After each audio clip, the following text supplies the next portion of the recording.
ಮಂಗಲಂ ಭಗವಾನ್ ವಿಷ್ಣು ಮಂಗಲಂ ಮಧುಸೂದನ ಮಂಗಲಂ ದೇವಕೀಪುತ್ರೋ ಮಂಗಲಂ ಗರುಡಧ್ವಜ ಲಕ್ಷ್ಮೀ ಜನಾರ್ದನ ಪ್ರಸೀದತು.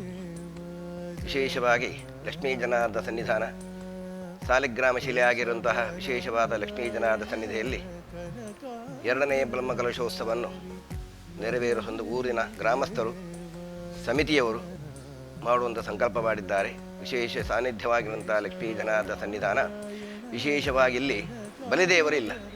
ಕಾಪುವಿನಿಂದ ಬಲಿದೇವರನ್ನು ಇಲ್ಲಿಗೆ ತಂದು ಉತ್ಸವವನ್ನು ಮಾಡಿ ಪುನಃ ಅಲ್ಲಿಗೆ ಕಳಿಸುವ ಸಂಪ್ರದಾಯ ಹಿಂದಿನಿಂದ ಬಂದಂತಹ ಒಂದು ಸಂಪ್ರದಾಯ, ವಿಶೇಷವಾದಂತಹ ಸಂಪ್ರದಾಯ. ಆದ್ದರಿಂದ 2 ಕಡೆಯಲ್ಲೂ ಇಲ್ಲಿ ಕೂಡ ಕಾಪಿ ಜನಾರ್ದನಲ್ಲಿ ಕೂಡ ಪ್ರಶ್ನೆ ಇಟ್ಟಾಗ ವಿಚಾರ ಮಾಡಿದಾಗ ಬಲಿದೇವರನ್ನು ಬದಲಿಸಿ ಮಾಡಲಿಕ್ಕೆ ಸಂಪ್ರದಾಯ ಬರಲಿಲ್ಲ.